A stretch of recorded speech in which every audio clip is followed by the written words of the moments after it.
Hey, who's this guy with the Griffey shirt joining me this morning? Hello. Of course, y'all know him. That's A Pizzle. Alex Putnam is with us. And I'm going to warn y'all right now, this is going to be a potluck episode. Deb Whitcas comes later. Alison Moran will not be able to be with us because she is still ill. So Pizzle and I are going to have a lot of fun talking a lot of football, maybe some basketball, and a few other things. And it begins now. I can't do it. We'll do it live. Do it live. I'll write it and we'll do it live. Mister, will you please wake up? Wake up, wake up, wake up, wake up.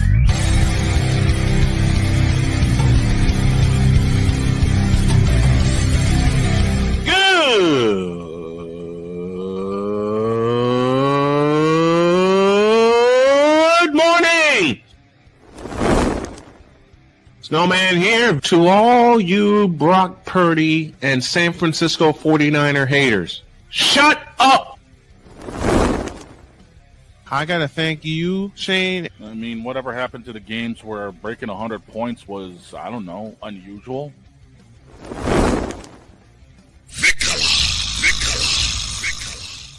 There was one word to sum up the All-Star weekend. Trays. Cause we take this job so serious. Splash Brothers, yes. Ray Allen, replace him with Steve Kerr. Reggie Miller, yeah.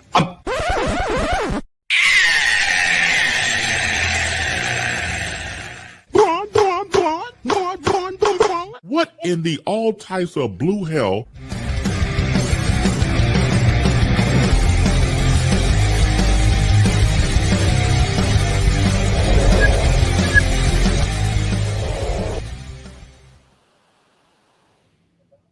I could be loud today. The girls are not here. Good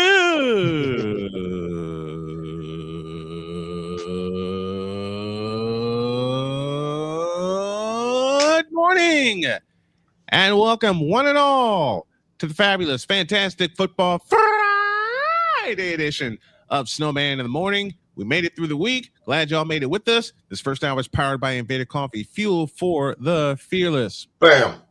There you go. What's your flavor today, man? This is Seattle's best. Nice. Sorry, I know you're 49ers. And it's all, dude. Seattle's best. Look, I'm a Starbucks fiend, if that tells you something. Well, there you go.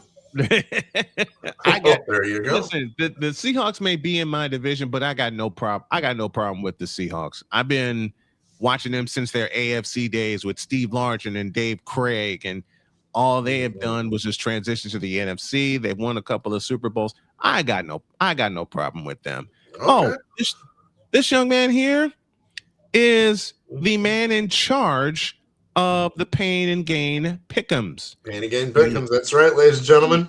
He has hung with us for 4 years now. Yep, just about 4 years. Going into his 5th season with us. And the last 2 seasons, he's been one of our guest pickers and one of our regular pickers. I love this man dearly. And he has been an influence to me and an inspiration to me to say it plainly, get my ish together.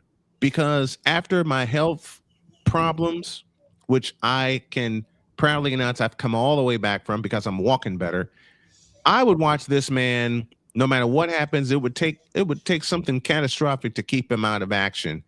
And that's the discipline that I have gotten back to beginning this week.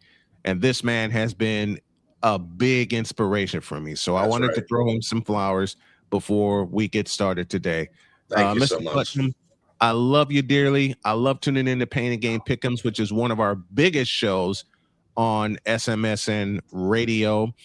And I couldn't Fridays wouldn't be the same without you, and the Pain and Gain Pick'ems wouldn't be the same without you. I love you, brother, very much, and thanks for being a part of the crew. I truly appreciate you. I truly appreciate you. And now the intro of all intros, which I did at 2:00 in the morning. Push the button.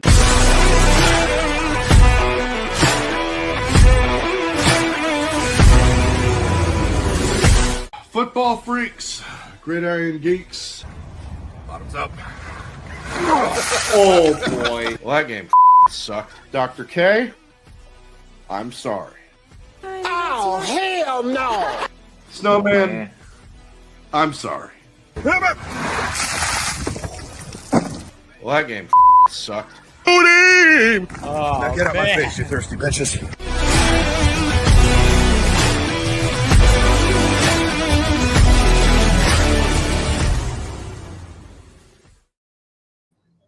That's him. A Pizzle 90, aka Alex Putnam, is here. Ice bucket challenge. That was cold. You live in Florida. You should be used to it. There was no ice in there. It was all gone because of the humidity. Yeah, you bought it and it melted. Yes. It was supposed to be 3, but we only did it twice. 2 times. Yeah, you only had to do it 2 times because there were only 2 buckets available. Yes. When you told me that story and what precipitated it and how you had to find the buckets and get the ice and the ice wound up being melted by the time you did it. Oh, they just got to live up to it. Got to pay bets. Yeah, got to pay up the bets.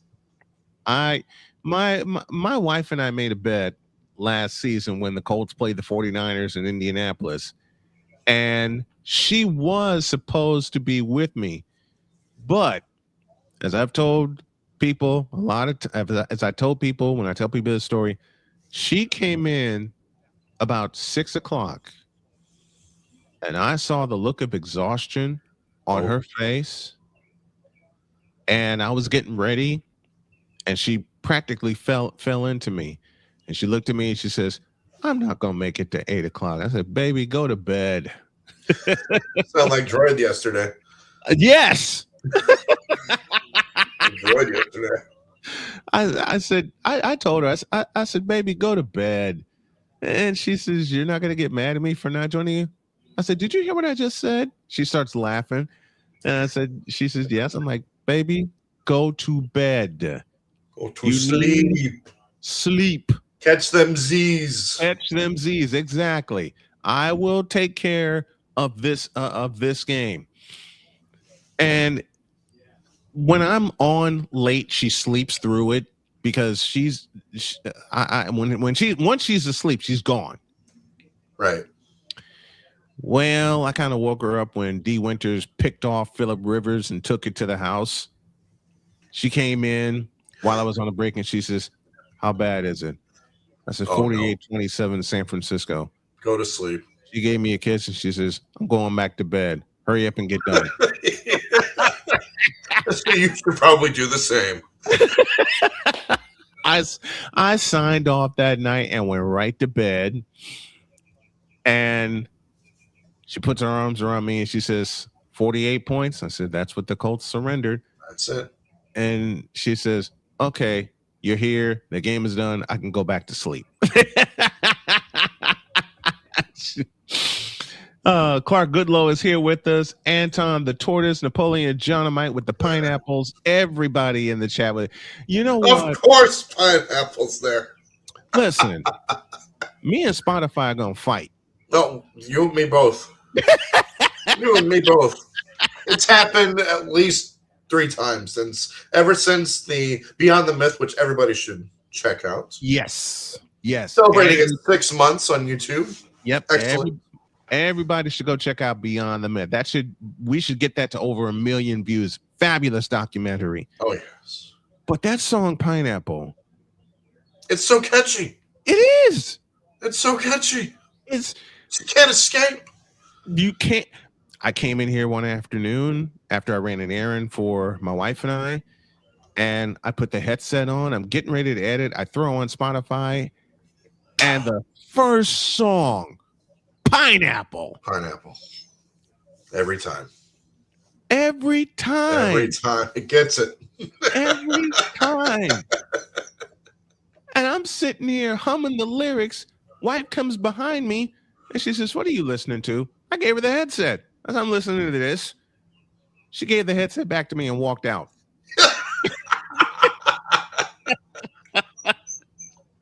She gave the headset back to me and walked out. Takahanashi Kiara. Exactly. All right. To the NBA Thank you, we Raging go Rhino.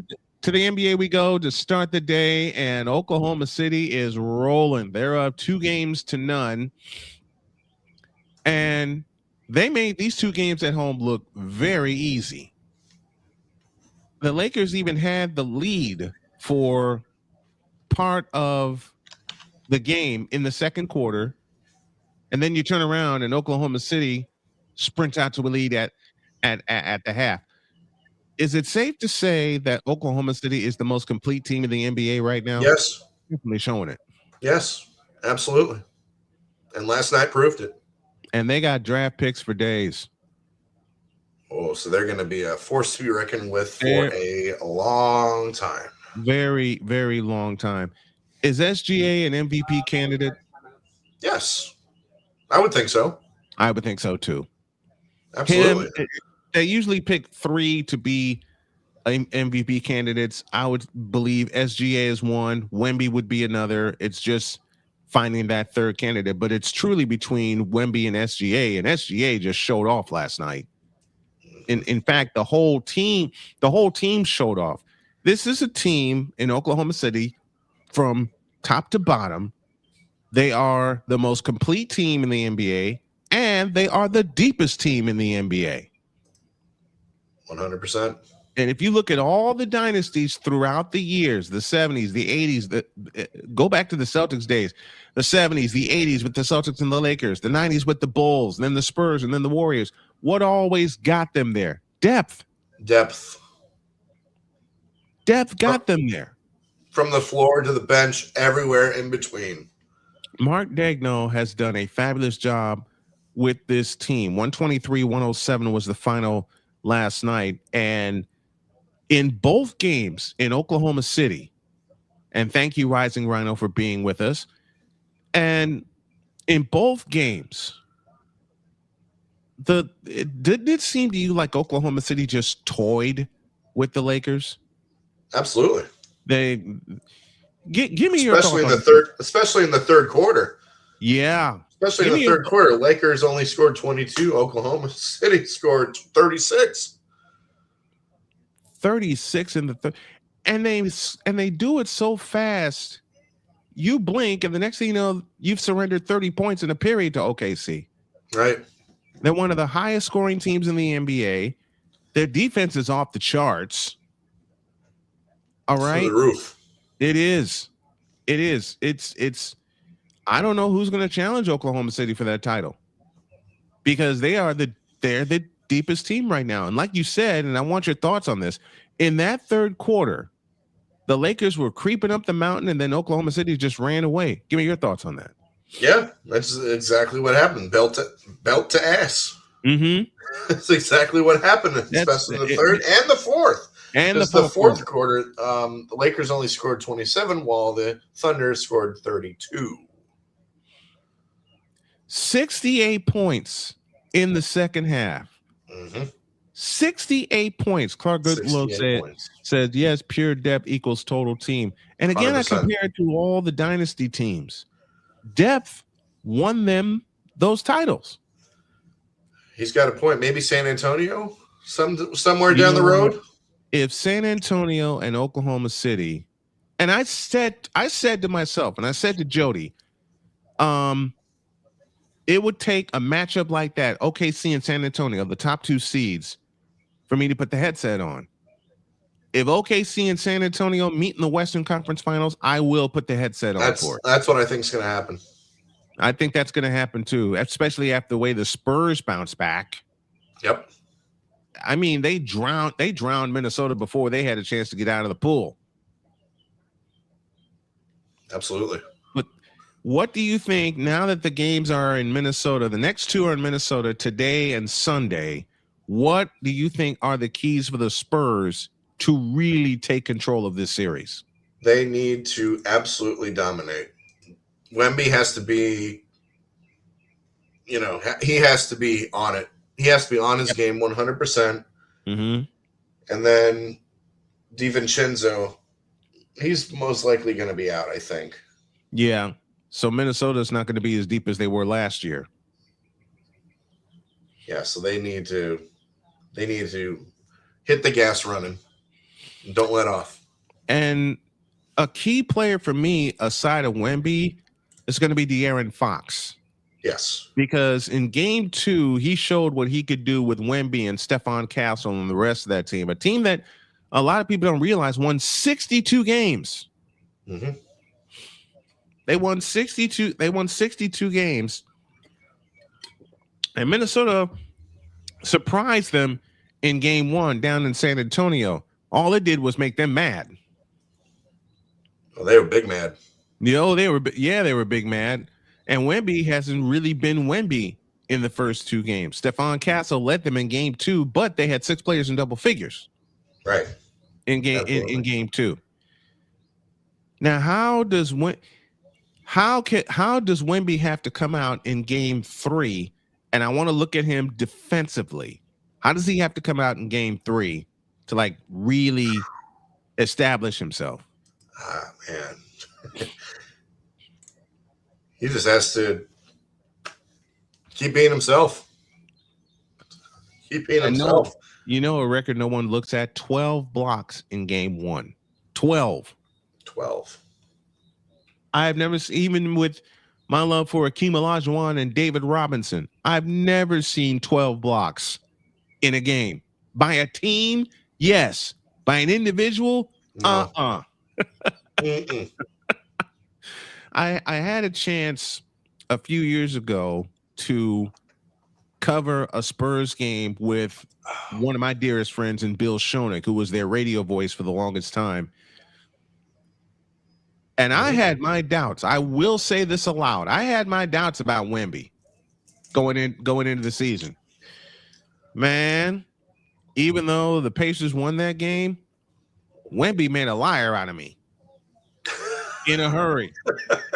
Made a liar out of you. Wemby made a liar out of me. Yeah, because I remember when he came out, you were like, this guy's going to be questionable at best. Yeah, I said that. You did? And then his rookie year happened, and it shut me up. And then Bill invited me up. Told you. Yep. Yeah, I will eat that. Look. Eat a bunch of crow. Yeah. Here you go. There you go. Because I thought Wemby was not going to be all of that with all the praise that was heaped upon him. And I did watch a few complete games of him while playing in France. It didn't take him long to get used to the NBA, I'll tell you that much. No. And this kid is only going to get better. And the one thing that I thought about him, I said, if he puts on a little weight, he can really be a thoroughbred. Well, he's a thoroughbred now. Yes. Because when I went up to Cambridge Fieldhouse to do the game with Bill, Wemby gave me that shut up juice. Yes, he did. Wemby gave me that shut up juice, and I will forever take that with no problem. And now the kid's only gotten better. His 3-point shot still needs to be worked on. I still say he needs a little more upper body strength, but this kid's a thoroughbred. And now you surround him with De'Aaron Fox, Stephon Castle, and as always, a deep Spurs bench. Oklahoma City and San Antonio, if those two teams take care of business, they will be in the Western Conference Finals. That's going to be a fun game. That's going to be a fun series to watch. And and y'all heard it here first, should that series come to fruition, I will indeed put the headset on for it. Let's take a break. All right. Go ahead. Well, I think it's going to happen because the Lakers are finished. They're done. They're cooked. The Lakers. I want OKC to do to the Lakers what Denver did to the Lakers 3 years ago. Yes. And that's belt to ass. Sweep them in the new form, and let's get it over with, and let's have some fun with the end of season service. We'll pause for a break right here. When we come back, we'll take a look at things in the Eastern Conference. Can Cleveland actually beat Detroit? They were for a while, and then Cade Cunningham woke up. Snowman in the morning, back in the deuce. This is Snowman in the Morning. Join Ryan McCarthy I became a Jets fan because Kurt the Frog was my favorite Muppet because he was green, and the Jets wore green. That's how I became a Jets fan. and Dustin Henry ESPN is cashing all in on let's pay a few personalities and we'll just kind of fill in the gaps. as they walk you through all of the world of sports from their perspective. The Albany Empire, it's a literal circus. No credentials required. Where, Ryan, say the tag. Where you don't need a press pass to talk sports. Every Monday at 8 p.m. Eastern, 7 p.m. Central. On YouTube and where you can find all podcasts. Oh, yes. The tradition, the pageantry, the spectacle, the history, the slut. Wait. I gotta rep my brother's stuff right. All my DMV soldiers, stand up!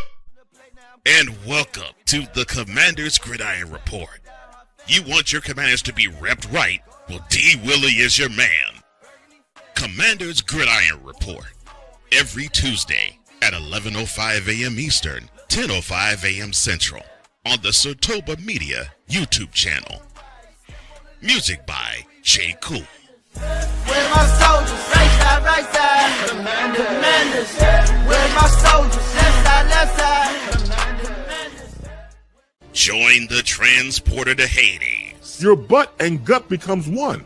Join the reformer of hooker whores. This is my daughter, Placenta Booty Johnson. Join the bronze car. Whenever you are in distress, take off your baseball cap and throw it in the air. Join your very own superhero of broadcasting, Chris Bass. So whatever color crayon they get, they palm it and do two circles, and that translates to, I can be the black people. As he takes you through the week's paces in Baseline. Live every Saturday at 8 a.m. Eastern, 7 a.m. Central, No, Pacific Time Zone people, just stay asleep when this is on live and just catch the recording. Oh, I'm sorry. Exclusively on the Chris Bass YouTube channel.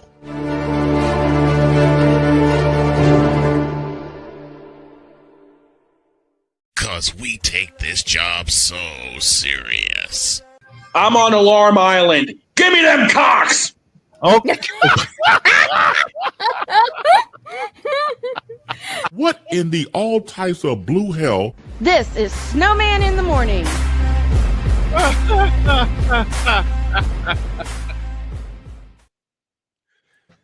25 after the hour, and that will forever be Shane's identity. Come on, dog. Alarm Island. Lots more to get to. Programming note, I said I would unearth the return of the Boom Shakalaka today, beginning today. I'm going to push it back to next Friday. And also, we're working on expanding to 3 hours. Oh.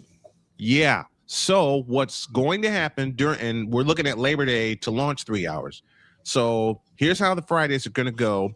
The Boom Shakalaka will end hour 2, and then Whitcas' playbook will end hour 3. Speaking of Deb Whitcas, she is going to join us at the bottom of hour 2 to talk some football. That's going to be fun. And can you believe it's going to be her 3rd season with us? Awesome. A 2-time Emmy Award winner. 2-time. 2-time. Absolutely. And she told me she put this show on her resume. Wow. I know, man. That's awesome. I know, man. I know. We're getting recognition, and my goal is to take my entire crew to Los Angeles for Super Bowl 61, Radio Row.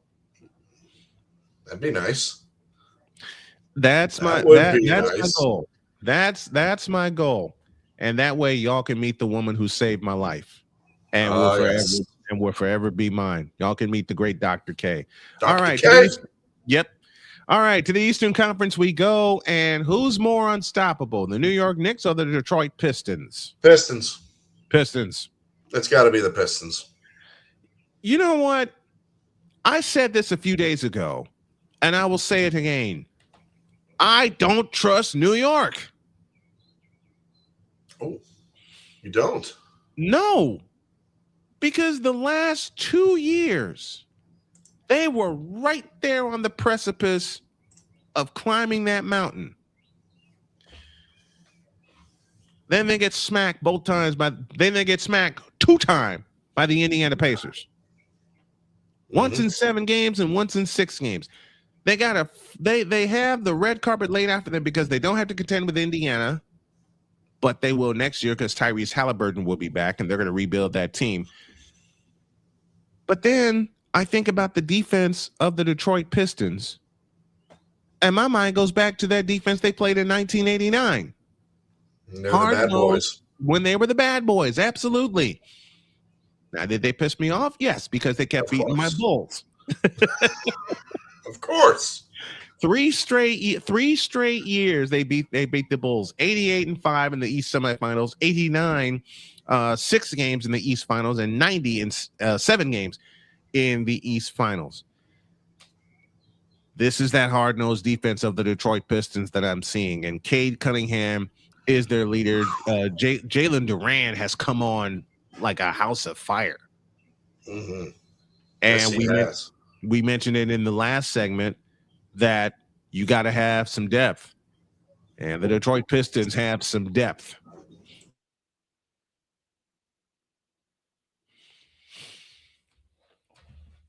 The Detroit Pistons have some depth, and yes, they do.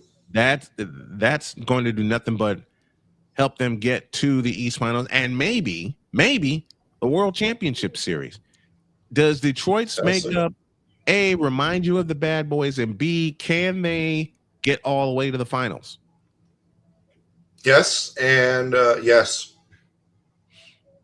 Simply put, they do remind me of the bad boys 100%, and they have the firepower. They have the depth, like we were talking about.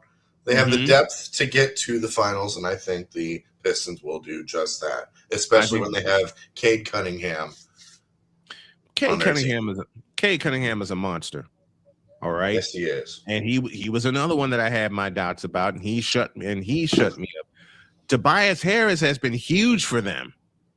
They picked up Tobias Harris, and I think he's finally in the perfect offense. I mentioned Jalen Duran, a madman on the boards. Cunningham in the last game had 25 points, and Mr. Thompson picked up 10. Isaiah Stewart, Ronald Holland, Jalen Green, Karis LeVert, and Jenkins all off the bench. So a good 10-man rotation for the Detroit Pistons. And Cleveland had taken the lead early in the fourth quarter with a 6-0 run, and then no. And then the Detroit Pistons just shut the door and said no. For Cleveland, besides James Harden, and you know what? This is the time. Listen, this is the time, and we've talked about this for many, many years.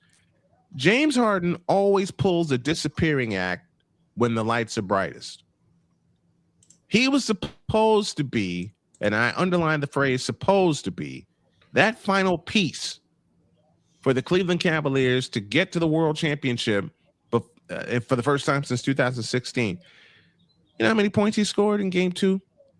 10. In 37 minutes. How many? 10. That's it? On 3 of 13 shooting, he did not hit a 3-point field goal. He hit he hit 4 free throws. He had 10 points in a time where people praise him for being Mr. It in the playoffs. He had 10 points in game 2. 10. Meanwhile, Donovan Mitchell had 31. Jared Allen had 22. Evan Mobley's another one who's fallen off the radar. 9. He only had 9. Yeah, 9. He only had 9 points. Jeez. Unreal. And this is supposed to be the team to challenge Detroit. Yeah, right. Yeah. No. Just no. The team that's going to challenge Jordan is going to be New York. Yes. But at the same time, I don't trust New York. I don't trust the Knicks. I don't care how much Stephen A. Smith is crowing about the Knicks. I don't care how much Knick fans are crowing about them. I don't trust New York. To me, and I know I'm going to anger a lot of Knick fans. This team reminds me of 1993 because they were the Knicks were the number 1 seed in the East, as everybody remembers. Right. That was supposed to be the year they finally dispose of the Chicago Bulls. But then they go to Chicago and they lose 2. They lose game 3 on 3.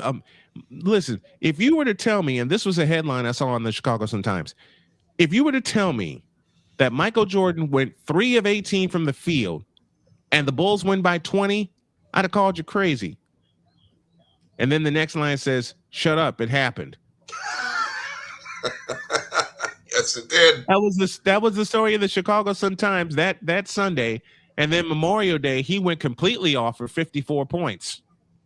Even that series, y'all know what happened in game 5. That was the Charles Smith game. And then the Bulls close them out in game 6. I don't think this goes 6 games. No, it does not. Maybe 5, gentlemen. Maybe 5. Maybe 5. Maybe Cleveland gets 1 at home. Maybe. 5, and they get a gentleman's sweep. They get a gentleman's sweep.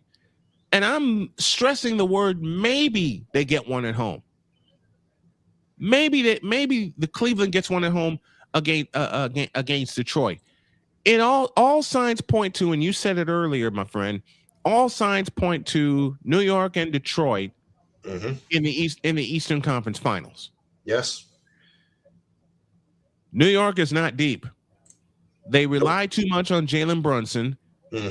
They rely too much on Mikal Bridges. Right. And their bench is short. Oh, who's that guy? They got OG Anunoby. Yeah. Who? Man. Let me say this about OG Anunoby. Good player, rarely shows up in big games. True. Rarely. And then you got the mysterious case of one Karl Anthony Towns, who doesn't play in the post at all. He sets a lot of screens at the top of the circle for Jalen Brunson.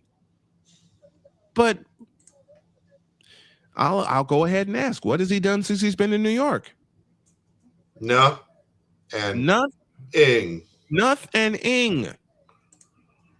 And game 1 last year in the East Finals against Indiana erased him for good. True. They erased him for good. And what makes it so sad is that he was having a great career in Minnesota. Kevin Love, I'm talking to you. And then you know what happened to Kevin Love? He got moved to Cleveland. And went and fell off a cliff. And Karl Anthony Towns is now falling off a cliff.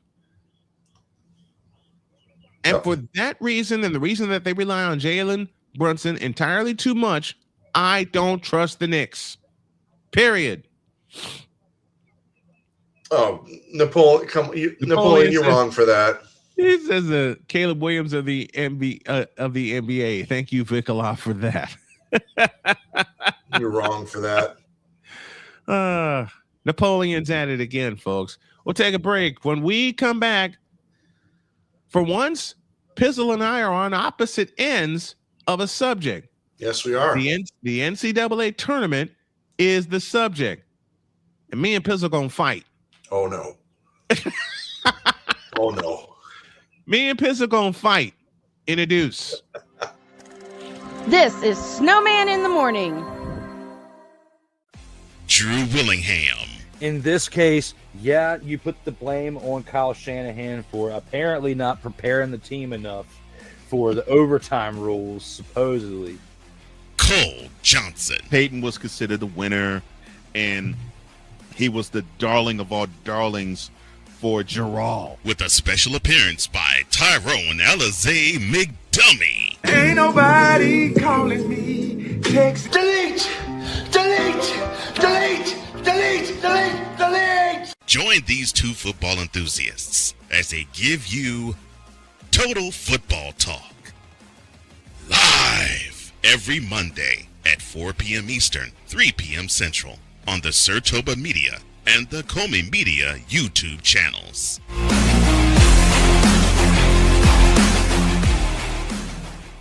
Hey, Eagles fan. Join my man Cool McCain and a host of others as they break down every single game, every single week in an objective manner, and also from a fan's perspective as well. Remember, this cast feels just like you. Nobody likes you. And you don't care. Fly, Eagles, fly. Eagles Elite Podcast. Every Wednesday at 8:30 p.m. Eastern on YouTube and other podcast outlets.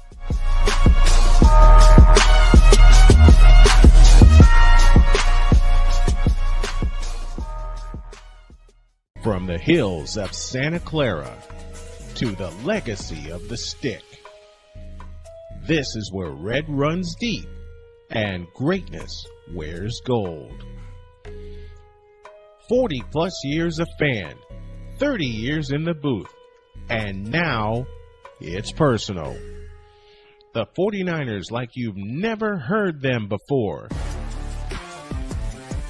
This is That 49ers Show on Snowman Sportsnet. Hosted by Brian Snow, each week you will get a recap of the game that just happened and the game that will happen. All the stats, facts, and figures, all the fun notes, fan chats, and everything else you could put into 30 minutes. This is That 49ers Show on Snowman Sportsnet. Wednesdays at 7 p.m. Eastern, 6 p.m. Central.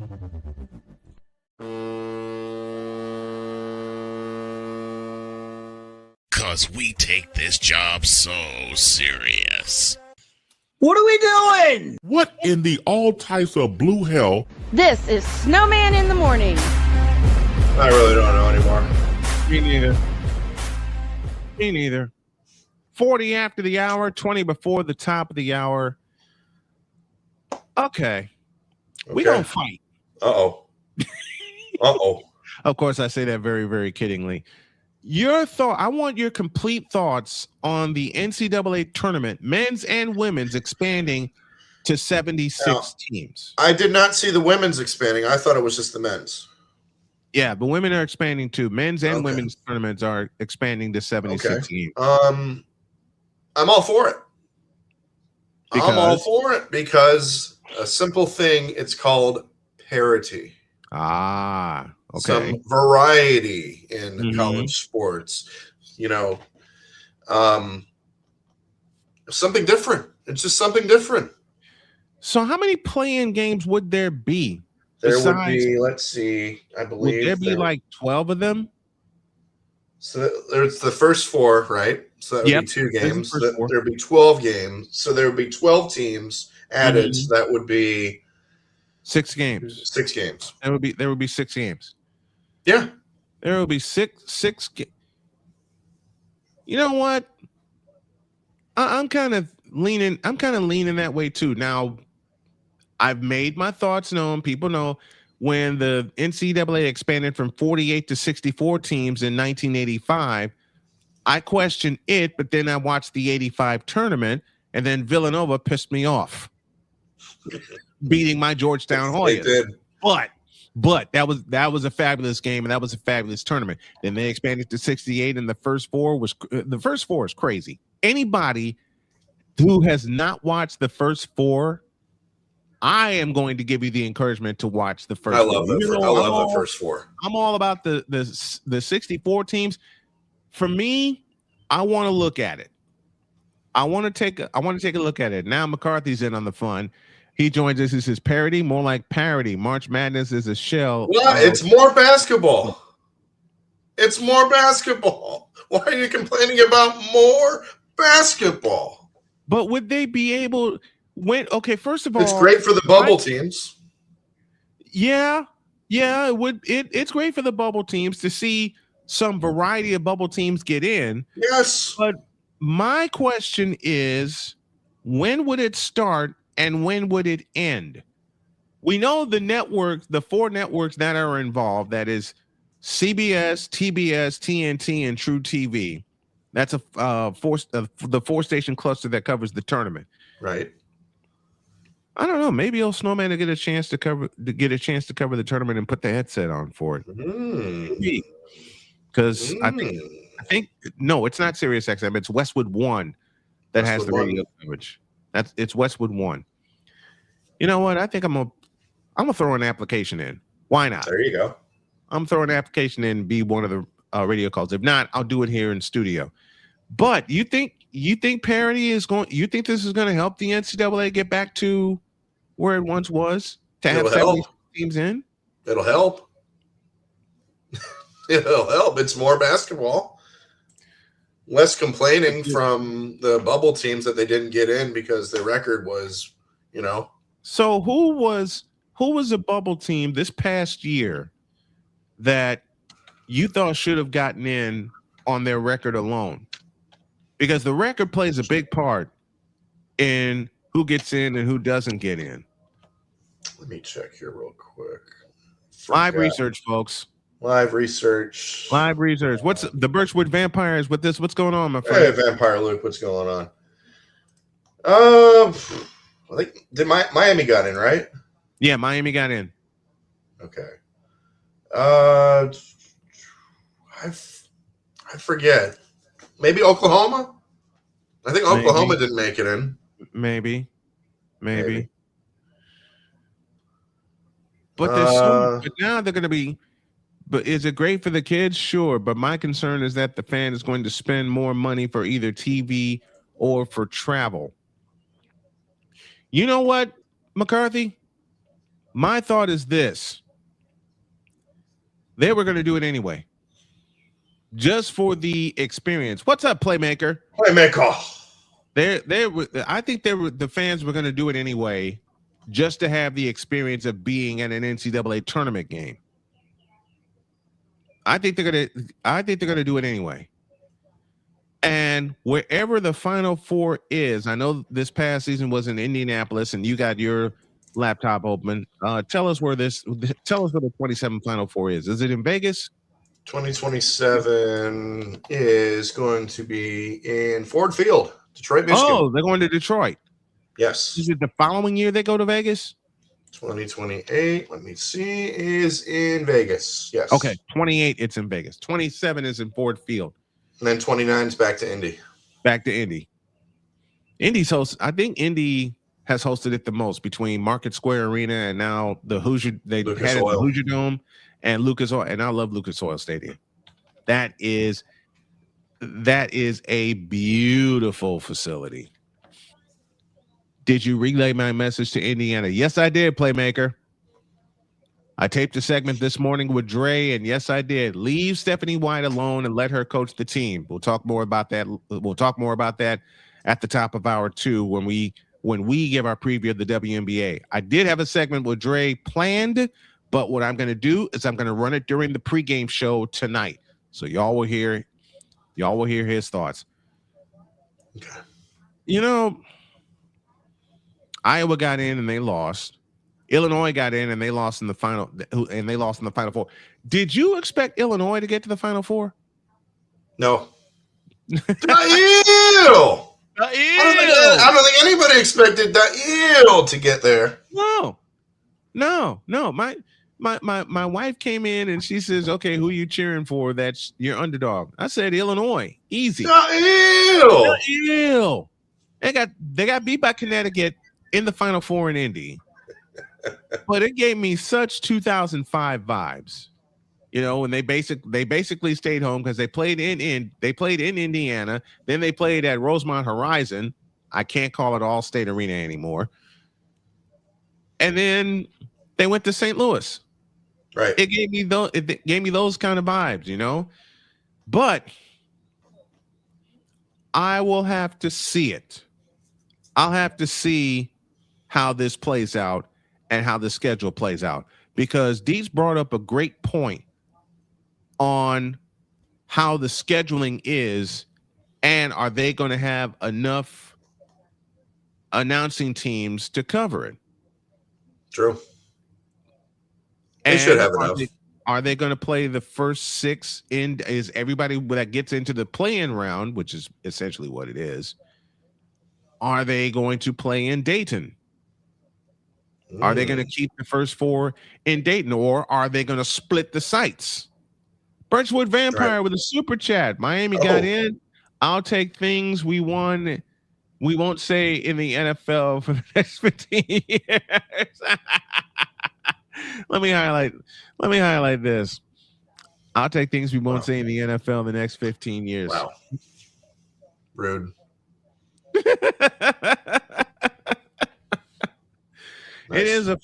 It is a football Friday. We will talk some football. We're talking NCAA right now. With the expansion of the men's and women's basketball tournament, do you see an expansion of the college football playoff? Well, already isn't it already? It's expanded to 12. I know they've been talking about an expansion to 24. 24 is too many. I think that's too much. I think it should be 16. 16 is perfect. Sweet 16. Yep, 16 is perfect.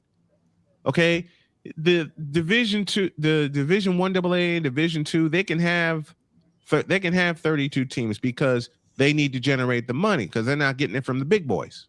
Right. You know, unless they play them. They're not getting it from the big boys. So they can have 32 teams. They don't have a champion. They don't have a championship week, which kind of makes me sad, but it is what it is. They don't have a champ. I'll ask you this. Do you think they should have a championship week like Division 1A has? I think they should. Yes. It would generate it would generate a lot more eyes. Yes, it would. It would get more views to them. 100%. It would get more views because tell me you wouldn't watch a championship game in the Missouri, and I'm using it as a pure example. If they don't have championship week for 1AA, tell me you wouldn't put your eyes on, at least for a few minutes, let's say North Dakota State and Illinois State. How about that? That would be fun. Yeah, it would. Tell me you wouldn't fun. put your eyes on a conference championship between Montana and Montana State, which I did. That would be fun. The brawl of the wild with Montana and Montana State. You can carve out a separate week for them. Just like you can do in basketball for 1AA. You can carve out a separate week for them for championship week. I mean, hell, look who has the rights to championship week. Right. You mean to tell me they won't get anybody local to do their games for ESPN Plus and ESPN News? They got the room, right? They got the room. Yes, they do. And they cover 1AA division playoffs and championship. Now, the playoffs and the championship in 1AA is out of this world because you see a lot of small stadiums that are not full bowl stadiums. Yep. And it's great to see that they have the lifts that go up for the extra points and the field goals, and you see the football flying toward them. So I might have sent Wednesday's show to Joe Hendry. Oh no. What did you what happened Wednesday? I'll have to cut it up and send it to you. I missed it. Let me say this. Droid pulled a song from Joe Hendry. It says, Paul. Oh, can we fire Logan, Paul? Yeah. And Droid kind of messed it up and made us all laugh when he says, James, retire LeBron James.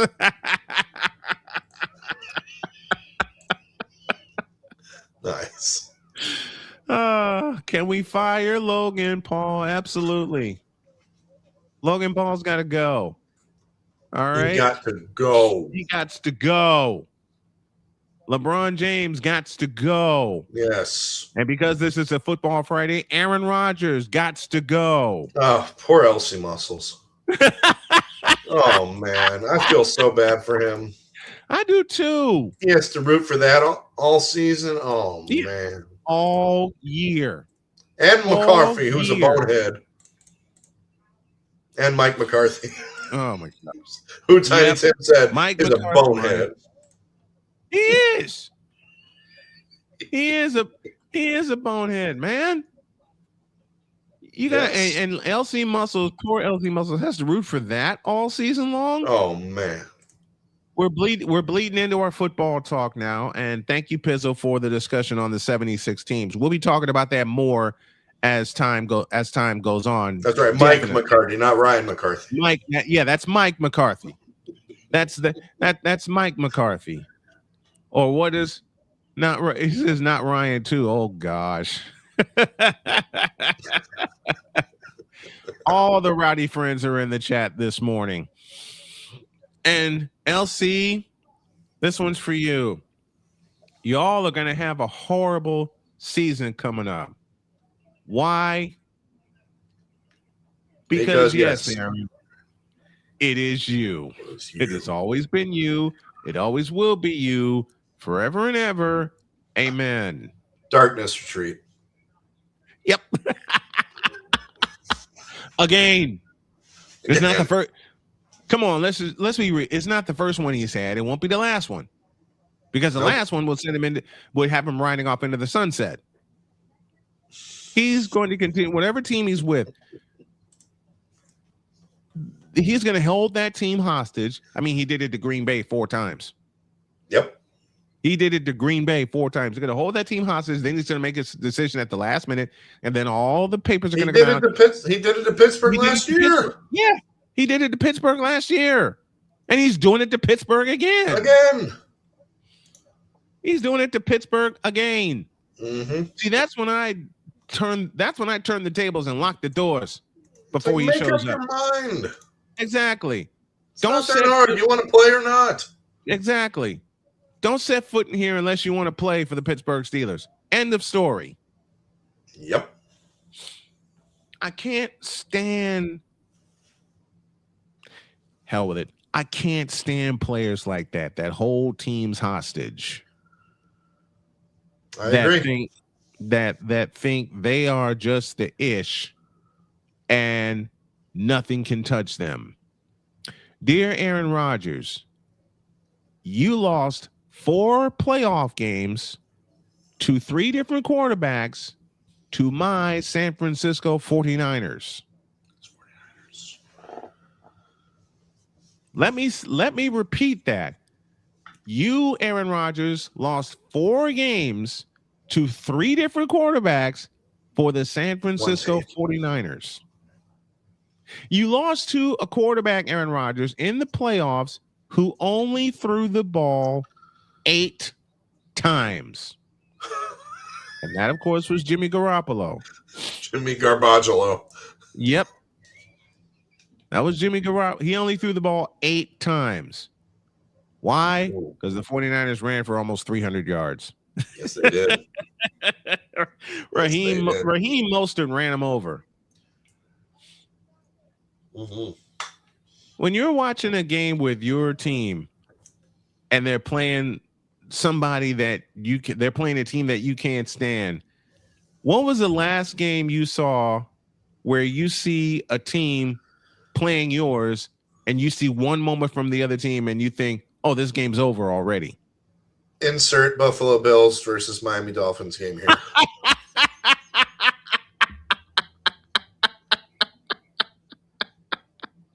Aside from last year when we actually won. Yep. Yeah. It's insert Buffalo Bills here. One play and you think it's over. Yep. As long as they have Josh Allen, pretty much put the nail in the coffin. Listen, I had so many Packer fans in 2019 come after me because we were playing the Packers for the NFC Championship. Hey, we're going to beat you in your house. Then Raheem Mostert showed up, and they all texted me and said, okay, this game's over. I'm going to bed. Playmakers with this saying, Dear Orlando Magic, thanks for being total dumb nuts in the front office. What they do now? They fired their coach. For what? I don't know. He made a playoff. He made a playoff appearance. Yeah, they did. PG. I wanted to keep it PG for the show. Understandable. David Harris interception, 2010 AFC divisional playoffs versus New England. Yes. 67-yard return on that. Yikes. Like I said, Raheem Mostert showed up against the Packers. He ran it in from 31 yards out. And what did Troy Aikman say? They turned a crack into a canyon. Wife comes in and looks and says, oh, 7-0? This game's over. Went back to bed.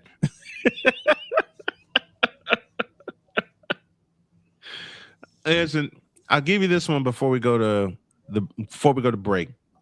Okay. In 2019, the Niners were playing the New Orleans Saints. Wife and I, had to work that night. We were down in North Carolina.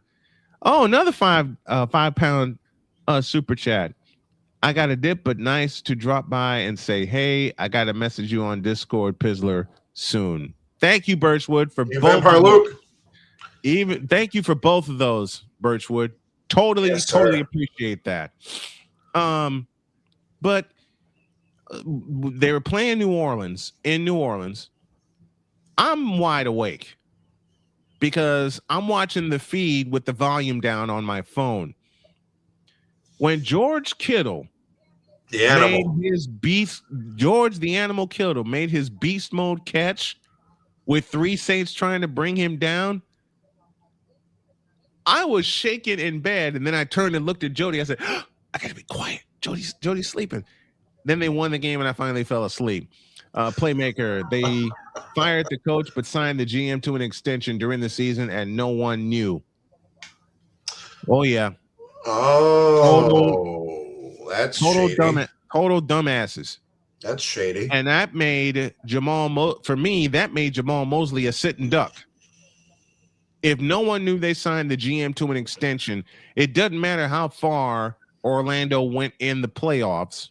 They went from the play-in to the playoffs and faced the Detroit Pistons. Took them to a full 7 games, right? Right, they did. And history repeated itself. Yep. And Jamal Mosley gets canned.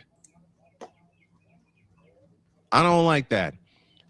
Ocean View Coffee Shop is here. Says awesome thumbnail. Thank you. Appreciate it. One more. Eric Hollis scoring the 3rd goal in Game 7 versus the Rangers in 2023. For me, I mentioned the first big one for me was the catch. Dwight Clark. That was the first one for me. Montana to Dwight Clark against the Cowboys. The play that made me a 49er fan forever.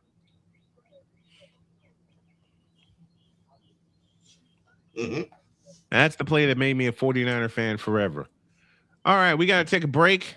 When we come back, we'll have our station ID, and then we'll have hour 2 of Snowman in the Morning featuring Deb Whitcas. Introduce. This is Snowman in the Morning.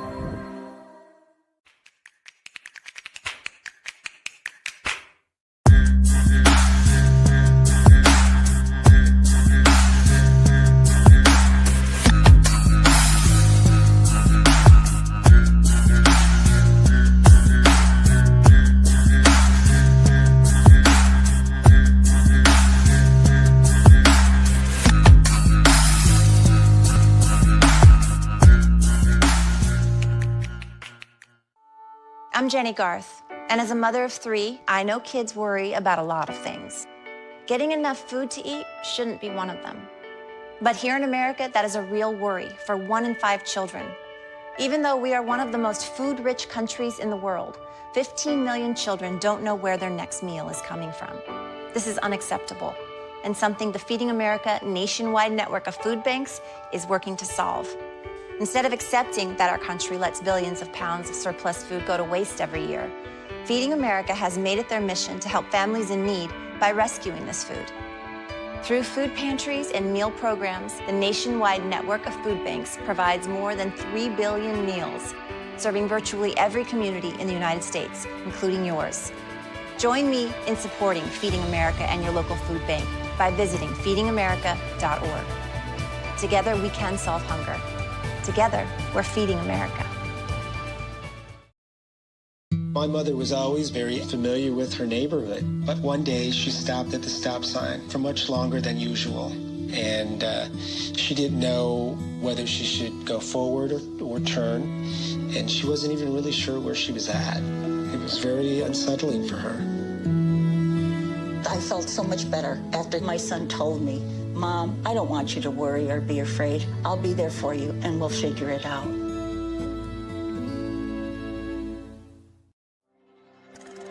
This is Snowman in the Morning. Join Ryan McCarthy. I became a Jets fan because Kermit the Frog was my favorite Muppet because he was green, and the Jets wore green. That's how I became a Jets fan. And Dustin Henry. ESPN is cashing all in on let's pay a few personalities and we'll just kind of fill in the gaps. As they walk you through all of the world of sports from their perspective. The Albany Empire, it's a literal circus. No credentials required. Where, Ryan, say the tag. Where you don't need a press pass to talk sports. Every Monday at 8 p.m. Eastern, 7 p.m. Central. On YouTube and where you can find all podcasts. Oh, yes. The tradition, the pageantry, the spectacle, the history, the slut. Wait. I gotta rep my brother's stuff right. All my DMV soldiers, stand up! And welcome to the Commander's Gridiron Report. You want your commanders to be repped right? Well, D. Willie is your man. Commander's Gridiron Report. Every Tuesday at 11:05 a.m. Eastern, 10:05 a.m. Central. On the Sotoba Media YouTube channel. Music by J. Cool. Where my soldiers? Right side. Commanders. Where my soldiers? Left side. Join the transporter to Hades. Your butt and gut becomes one. Join the reformer of hooker whores. This is my daughter, Placenta Booty Johnson. Join the bronze car. Whenever you are in distress, take off your baseball cap and throw it in the air. Join your very own superhero of broadcasting, Chris Bass. So whatever color crown they get, they palm it and do two circles, and that translates to, I can beat up black people. As he takes you through the week's paces in Baseline. Live every Saturday at 8 a.m. Eastern, 7 a.m. Central, Pacific Time Zone people, just stay asleep when this is on live and just catch the recording. Oh, I'm sorry. Exclusively on the Chris Bass YouTube channel.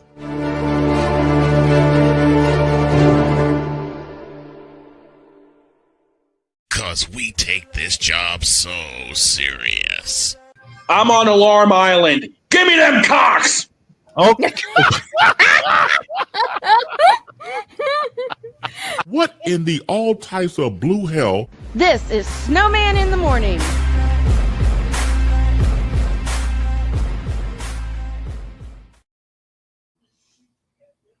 Good gracious. You're telling me. I warned him that's going to become a shirt. Yeah. I'm still working on the design for it. Alarm Island. Yep. That's all you got to say. Everybody that heard that live will recognize it. Yep. All right, Pizzle, my friend, since you are riding shotgun with me, I'm going to give you the honor of taking us to the ID. Okay. You're listening to Snowman in the Morning. You're listening to WQVZ, 1700 AM Mission Radio. You're listening to WBWS-DB, your new Chicago Sports Hub radio voice, broadcasting live in your region, across our nation, and around the world. This is Snowman Multimedia. We need to see it. Although Chauncey need to go to hell. It's really, in the end, basically a skill issue. Here he is back in the shotgun, takes a snap, throws to Jesus Christ. Shut up! Well, that game sucked. I'm on Alarm Island. Give me them cocks! Now get out my face, you thirsty bitches. Now get out of my face, you thirsty bitches. Now get out of my face, you thirsty bitches. Now get the hell out of my face, you thirsty bitches. Hottest of hot takes and coldest of cold hard facts. You know, when I did those IDs, I did one and I just got on a roll. Now I got 11 of them now. And I still need to do one just for Playmaker. I got one for you, but I got a couple of clips I need to find. I got a couple for McCarthy as well.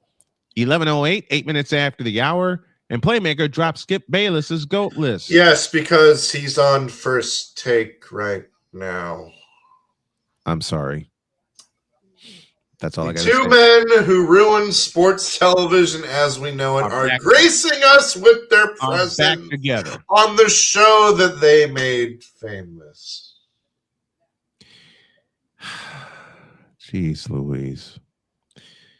Okay. Skip Bayless, we gonna fight.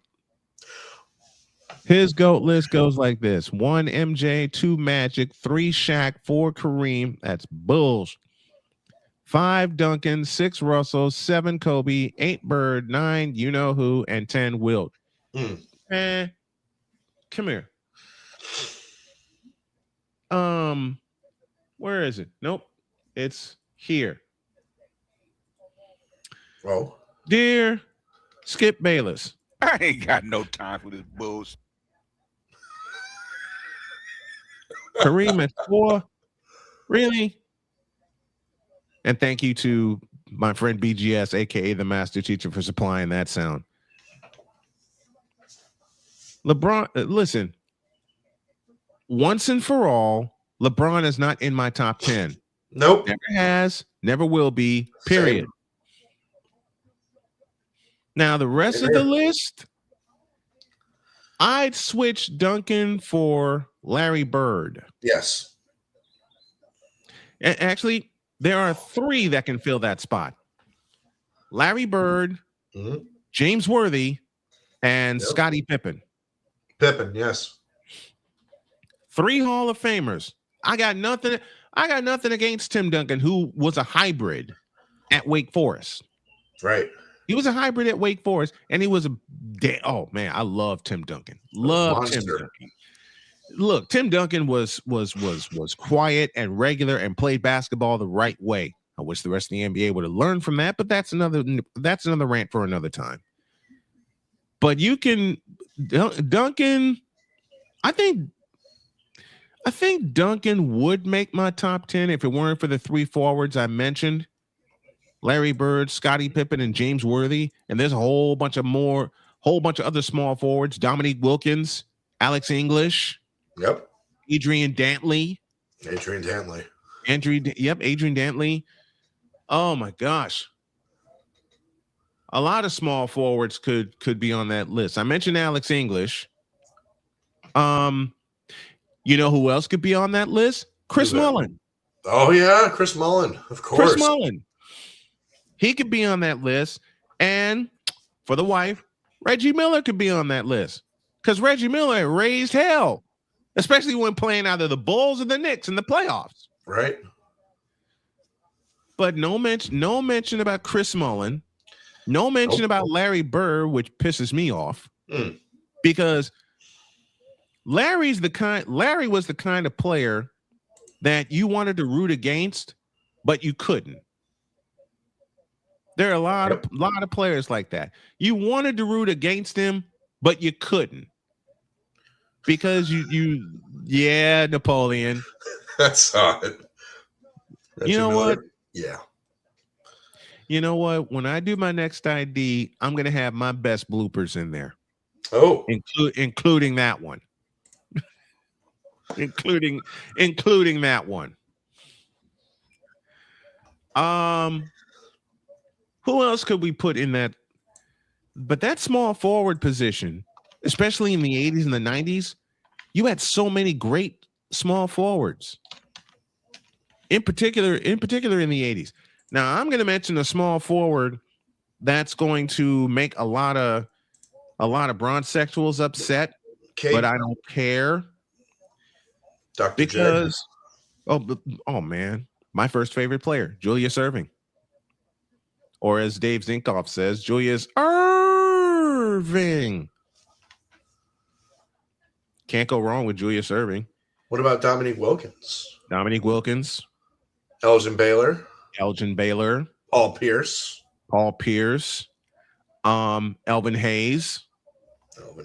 Yeah. Big E. Elvin Hayes. Here's nowadays, an underrated. Nowadays, Kawhi Leonard. Yep. But here's an underrated small forward for you that no one talks about. Bob Danridge. Played for the Washington Bullets. David Thompson. Yes. David Thompson. Buck Williams. Well, Williams is more of a power forward, but Buck Williams deserves to be in the conversation. Right.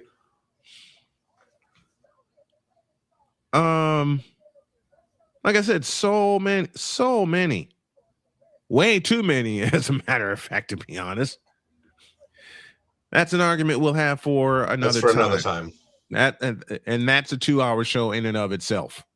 Yes. Because every player on that list, save MJ and save Kareem, has a compliment. The closest compliment to MJ will be Kobe Bryant. Absolutely. Yep. Closest comp to MJ would be Kobe Bryant, but that'll be an argument we'll have next week. To football now, and here we go. I want your thoughts on how your Dolphins did in the draft. Did they fix anything up? Did they cover any holes? No, we covered a lot of holes and then some. Okay. A lot of holes and then some. Our first pick, Caden Proctor from Alabama. He's probably going to be left guard, because we're going to move Jonas Savaianea to his natural position at right guard, which is where he should have been from the beginning. Mike McDaniel, take notes.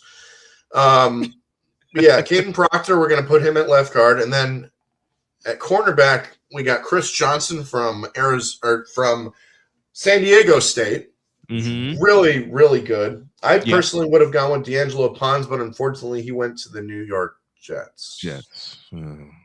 We got to pay him twice. Play him twice a year. Look, my wife heard that pick and she says, "I feel for D'Angelo Pons." My wife being a Indiana Hoosier graduate twice over, right? And I did this for her in your honor. My wife is a Hoosier graduate, two-time. Yep, that's right. But my favorite pick that we made in the draft is the second-round pick, the linebacker Jacob Rodriguez. This guy is going to be an absolute monster on our defense. Him and Jordan Brooks. Are you kidding me at linebacker? That's going to be insane. Underrated monster. Love that. Love that pick. Now, there was one pick I was hoping I'd have a chance to get, but San Francisco would be a chance to get, and you mocked him for there, but Miami got him first. That's Caden Proctor out of Alabama. Caden Proctor, yes, sir. This big man is Trent Williams all over again. 6'6", 352. I think this is Trent Williams all over again. The understudy of Trent Williams. He can move. We all know he can block and run over people. Yes. Right? Move him to guard, and he'll excel at guard. Because he played, left tackle? Left tackle in Alabama, yes. He played tackle in Alabama. You can move him to guard, and he'll be fine. Yes, because we already have a left tackle in Patrick Paul. So keep Paul at his natural position. Caden Proctor slides into guard. Yep. And then Aaron Brewer at center, Jonas Savaianea at right guard, and Austin Jackson, who's the only question at this point because of his injury history, and we only have him on a 1-year deal. So, but you basically have your offensive line at right you basically have your offensive line. Yes. Now, who gets the ball to lead that offense? Which quarterback gets the ball since Tua has gone to Atlanta? well, right now, I think the obvious answer is Malik Willis. I agree with Malik that. Willis or Quinn Ewers, depends on how they perform in training camp, but it's ultimately, I think it's going to be Malik Willis because we give him that contract in the offseason. Right. He knows Jeff Hafley. He knows John Eric Sullivan. We put pieces around him. Now we just got to produce. Why not Quinn Ewers? This is me being curious. Why not Quinn Ewers? It all depends on how they perform in training camp and how they do in preseason. Okay. I think it's going to be an open competition. It's going to be an open competition, but I think it'll be Malik Willis. You know, Malik Willis deserves a fair chance. Yes, he does. He deserves a fair chance. Now, when it comes to my San Francisco 49ers, they made two moves that I questioned at first, but now I don't. They basically traded out of the first round. Right. And if anyone knows San Francisco's history, they love getting draft picks in the later rounds. They do. And they tournament. Just think back to 82. Who would have known Dwight Clark was going to be who he was? Who would have known? Matter of fact, who would have known Joe Montana was going to be who he was? And he was a third round pick. But the pick that I like the most for San Francisco is DeJon Stribling out of Alabama, out of Ole Miss. I beg your pardon. Out of Ole Miss. I like DeJon Stribling because now, in case Pearsall doesn't stay healthy, they got to get a couple of more receivers. But now you have that deep threat you have been wanting for ages. Well, you already got that. Mike Evans.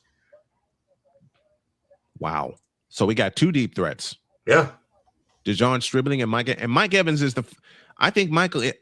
Your thoughts on Mike Evans signing with San Francisco? It's weird. I thought he was going to be a Buccaneer for life. I thought so too. I thought he was going to be a Buccaneer for life, but that's just not how. That's not how the card. That's what just wasn't written in the cards. So how do you think the offense for the 49ers is upgraded with Mike Evans leading the receivers? Well, obviously, you got what you needed. You got the number one. You got a number one pick for Brock Purdy. Yeah, you got a number one receiver for Brock Purdy. You got a weapon, and that's exactly what San Francisco needed this offseason. And now they get DeJon Stribling, who brings another weapon, who was first pick of round 2, Romeo Height. They get an edge rusher out of Texas Tech. The Niners waited a bit longer to address this part, especially with the injuries we had over the course of the season. Then we get Kalen. You know what? I like they picked Kalen Black. I like the fact that they picked Kalen Black out of Indiana. You get Indiana. You get a national champion running back to spell Christian McCaffrey at times, who can basically do the same things that McCaffrey does. Yes. Kalen Black is that multi-use running back. Then you get Grace Halton, defensive tackle out of Oklahoma. That's huge for them because they're going to have 4 on the line a lot. And the Niners, unlike other seasons, including 2024, they couldn't pressure the quarterback because they had too many pieces missing. Right. They had too many pieces missing. Then they get this fellow who I think is going to wind up starting in round 4. That's Carver Willis out of Washington. Carver Willis. He's a tackle, right? Yep. And he's going to be on the right or left? I think he goes right. Okay. I think he goes right because the left side is pretty much set. You got Trent Williams there, and whoever they put on that side is going to be with him. So you got Trent Williams leading that side. True. You need someone on the right side, and you need some depth. Carver Willis is that. Yes, he is. I like Carver Willis. Then they get Jaden Duggar, linebacker out of Louisiana. They traded D. Winters to Dallas. They welcome back Dray Greenlaw. So two parts of the original band is back together. Is it possible that Jaden Duggar can start for San Francisco, or is he going to start on the bench and come in like in specific downs when necessary? I'm gonna lean towards the latter. Yeah. Come off the bench whenever he's needed. So you think he's a depth piece? Yes, for now. For now? For now, with the potential to ascend to being a starter. Then in round 5, they get Enrique Cruz, offensive tackle out of Texas. Out of Kansas. Why did I say Texas? Because I'm looking at something that has Texas in it. Right. Enrique Cruz, offensive tackle out of Texas. Kansas. Depth and competition. Kansas. I did it again. I'll try a third time with this blooper. Enrique Cruz, offensive tackle out of Kansas. There we go. Offensive tackle out of Kansas. Depth and competition on the offensive line. I think Willis is going to wind up being a guard, and Cruz could possibly anchor the right side, because we have suffered on the interior offensive line for many years now under Kyle Shanahan. Right. We got to get the interior offensive line addressed. Colton Willis is going to be a part of that offensive line, part of the interior part of the offensive line, because the Niners in the 80s had that interior depth. They had that interior depth because a lot of people don't realize before Steve Wallace took over as left tackle, they had a fellow named William Bubba Paris. Bubba. Yep. They had Bubba Paris and Steve Wallace. And Steve Wallace was a special teamer for many years. So the need to address the interior offensive line. Now, how about a team that we love to pick on in the New York Jets? Oh, the Jets. I think they had one of the best drafts in the NFL. Really? This year. Yeah. I mean, the first round, David Bailey, you got Kenyon Sadiq and Omar Cooper Jr. and D'Angelo Pons in the second round. D'Angelo Pons, yes. They loaded up, man. They loaded up, and expectations around the Jets, as well as filling pressing needs for playmakers at marquee positions. This is going to be a team, and I am scared to face them. Twice a year. Twice a year now.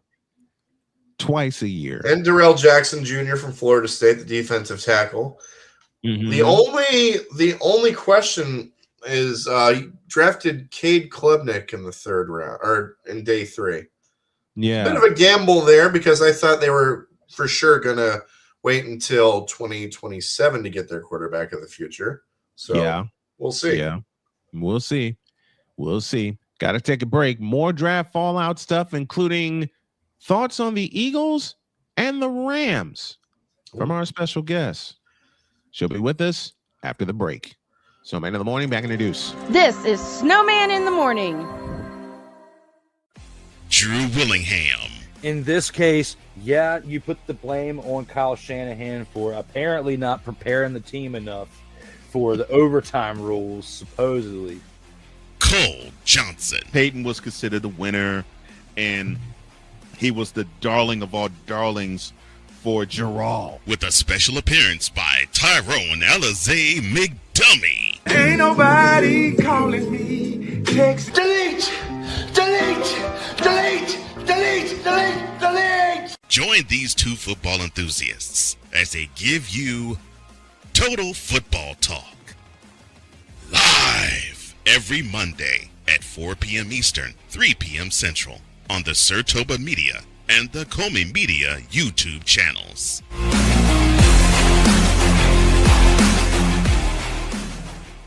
Hey, Eagles fan.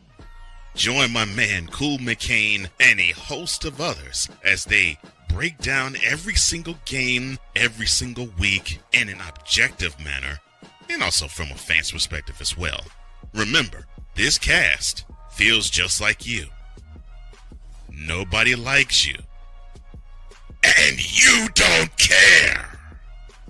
Fly, Eagles, fly. Eagles Elite Podcast.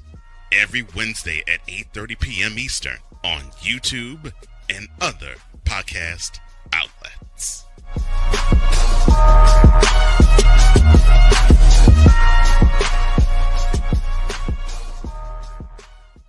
From the hills of Santa Clara to the legacy of the stick, this is where red runs deep and greatness wears gold. 40 plus years of fan, 30 years in the booth, and now it's personal. The 49ers like you've never heard them before. This is That 49ers Show on Snowman Sportsnet. Hosted by Brian Snow, each week you will get a recap of the game that just happened and the game that will happen. All the stats, facts, and figures, all the fun notes, fan chats, and everything else you could put into 30 minutes. This is That 49ers Show on Snowman Sportsnet. Wednesdays at 7 p.m. Eastern, 6 p.m. Central.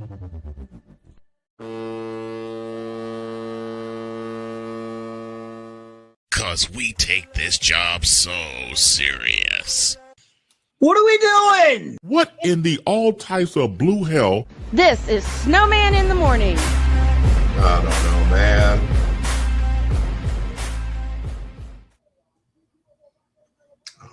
Halfway through hour number 2 on this fabulous, fantastic football Friday edition of Snowman in the Morning. This portion is brought to you by SeatGeek. With the WNBA getting started, the NBA playoffs, NHL playoffs in full swing, Major League Baseball in full swing, you need to get your tickets to your favorite events. Go to SeatGeek.com, use the code Snowman to get $20 off of your first purchase. That's only through the power of SeatGeek, where fans can fan. And I've had a couple people ask me, am I going to start putting my affiliate link in the comments? Yes, I will start doing that on Monday. I keep forgetting to do it. It's my fault. I'd write the show out and then I'd forget to put the links in the comments. I'll do that starting Monday. Now, since it is a football Friday, there's a certain 2-time Emmy Award winner that needs to join us.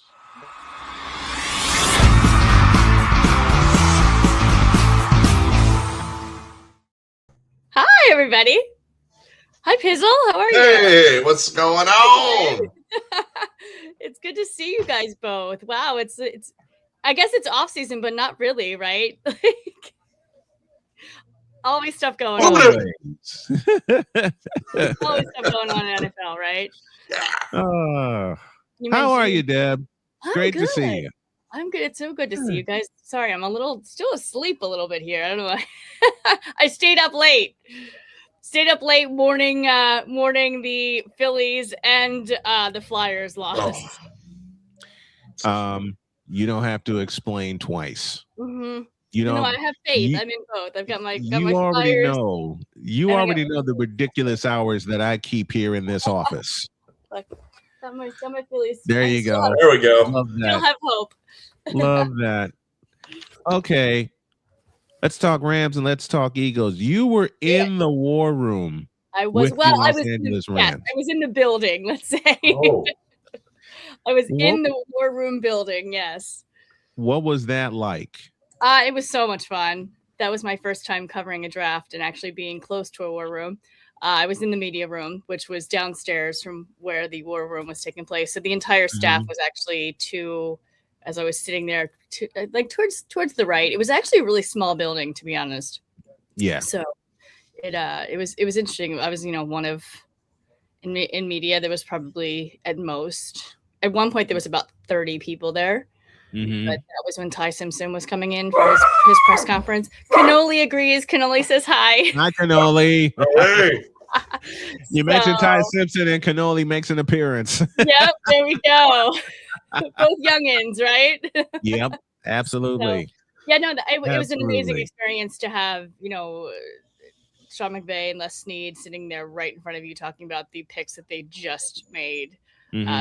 Watch the communication department does a great job, and they had on TV in there. We all were watching, and I actually found out about the Ty Simpson pick about 5 minutes before it actually happened. Wow.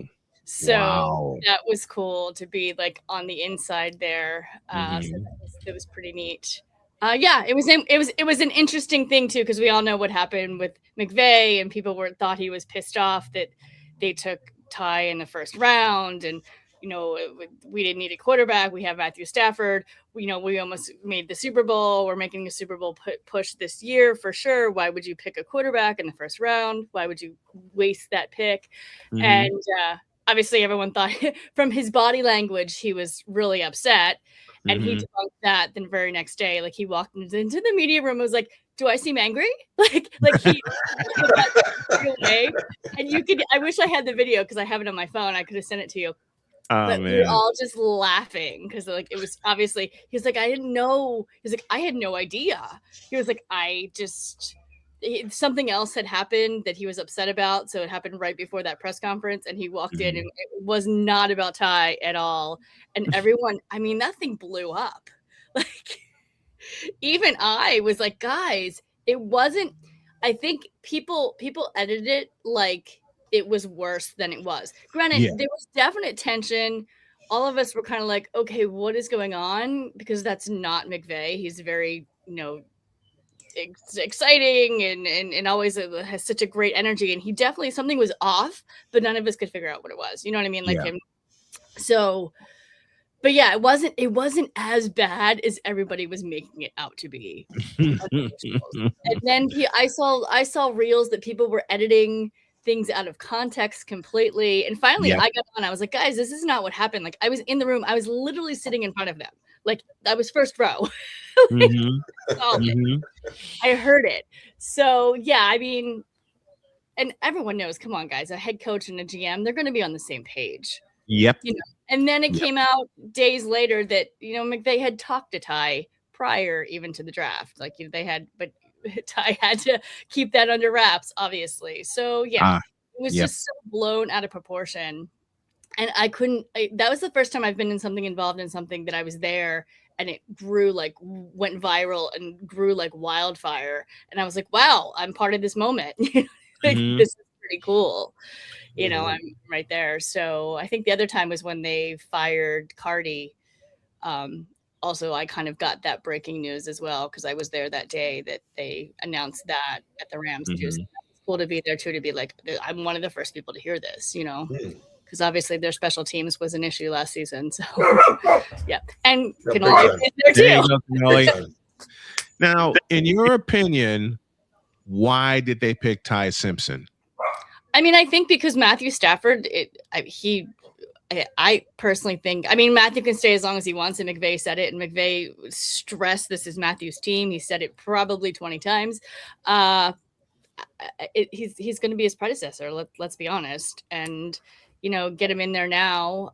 Jimmy Garoppolo's most likely retiring is the rumor. We don't have any information on that. McVay also said possibility that Jimmy could come back too. Like, they left the door very wide open. Also hearing rumors if Aaron Rodgers doesn't go back to Pittsburgh, Jimmy might be going to Pittsburgh. So who knows? No one knows anything, right? Right. I think they need a quarterback at some point soon. Right now they have Stetson Bennett, good quarterback, 2-time Natty champion. He'll compete with Ty, for the number 2 spot. I think it'll be a great competition. They needed a quarterback. Let's be honest. Matthew's getting older. Matthew had back problems all the last season during training camp. Yeah, obviously MVP season. I don't think anyone. I'm glad it happened. Obviously, Matthew's MVP season. You know what I mean? But he's not young. You know what I mean? And yeah, he's probably got a lot of football left in him. But I don't know if they would have won the Super Bowl this year. Would Matthew be back? I don't think so. I think he would have. No. I think he would have ridden off into the sunset, and he's going to be 39 this year. It's going to be 30. It's going to be 39 this year. There was rumors last year he was putting his house on the market. Him and Kelly were putting the house that they lived in on the market. So that kind of says something. But I mean, he's staying because they can legit make a Super Bowl push this year. They did it last year. They can do it again. And they can. Deb and I talked all through the season last year. Pizzle World Shotgun with this. The NFC West. Seattle's the champs, and to be the champs, you got to unseat the champs.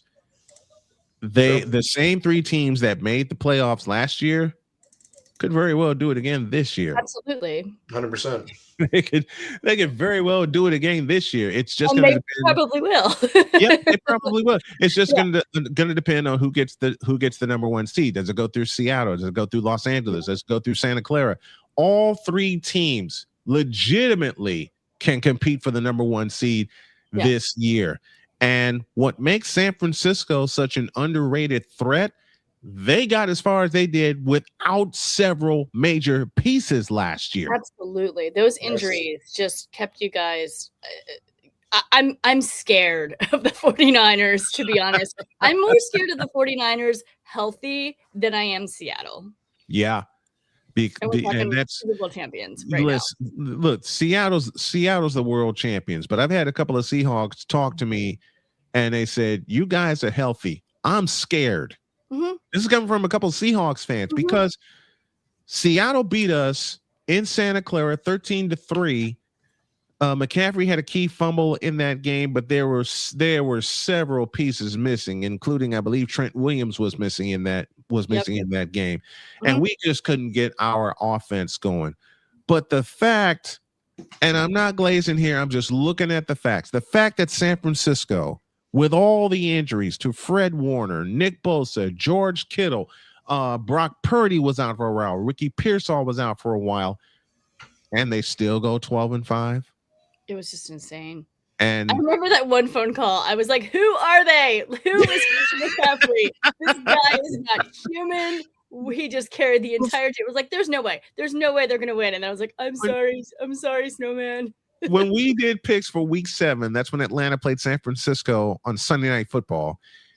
And you picked Atlanta. You had every reason to pick Atlanta. We had just lost Fred Warner for the season. Bosa was already gone. And you asked the question, can McCaffrey carry this team? Then you got your answer with a 200-yard game. I did. And she immediately texted me and said, who is this guy? I did. I 500% did. She immediately. By the way, did you see the footage of McCaffrey with his daughter in the pool? Yes. Oh my God. So amazing. Hey, look, I'm a girl dad. Yep. So that made me smile. But she texted me immediately after the Atlanta game, and I could just see the anger pouring out of her face going, who is this guy? I mean, we've known who McCaffrey is for a while, but yeah. And again, they welcome back Dray Greenlaw on a 1-year deal. Fred Warner's healthy. Bosa's healthy. This is a scare when they're healthy, which has been the bugaboo for San Francisco for a few years now. But I can say this, when they're healthy, they are quite dangerous. Yep. Oh, yes. And you know who else is dangerous? I was going to say, you know who else is dangerous? The Eagles during draft season. Yep, Philadelphia. Howie Roseman, man. Eagles won the draft again, I feel like. Oh. Man, Eagles dove all the way in with what they needed. Yeah, absolutely. Snipe Pittsburgh for Mekhi Lemon. That was amazing. Well, and here's Awesome. here's the funny thing is I two funny things. I don't know if I can announce this. I'm going to be working a little bit with the Steelers this summer. I can't announce why, where, anything yet, but that's coming. That's coming in the pipeline. I'm very excited. So I love it that it was like Steelers Eagles when that happened. Here's the funny thing. I'm at the Rams. I'm texting with Chet Lemon, who is Chet Lemon Jr., Chet Lemon, Detroit Tigers, MLB. May he rest in peace. I'm texting with Chet and not even thinking. Like we're talking about other stuff. Like we're talking about Rams, and I'm focused on Rams because I'm there. And he's like, yeah. He's like, so glad you guys got my cousin. And I was like, wait, not even thinking. And I'm like, wait, what? He's like, you guys, Eagles? My cousin? Lemon? And I was like, oh my God. He's like, Deb, really? I was like, wait, Mekhi, and he literally sends me a picture, like 3 pictures of him and Mekhi Lemon like together. I was like, okay, I will be home this summer. You know, I'm doing an interview with him, right? Good. You better. That's right. You better. It was really funny, but I was like, oh, not even put 2 and 2 together. Like his family, obviously, has a very, very athletic family. That Lemon name, So yeah, I was very excited that. Because we all thought Lemon was going to go to the Rams. Like that was the pick. That was the number 1 pick. And when Ty Simpson was announced, we're all like, what? Like you were going to pick the USC guy. You were going to pick the LA guy who's an amazing wide receiver. Like you're going to pick a wide receiver, right? And then, and then it didn't happen. And then Lemon went to the Eagles, which I'm very happy about. And it actually took a while for the Rams to pick a wide receiver. They went round 6, number 197 with CJ Daniels, who I'm very excited about.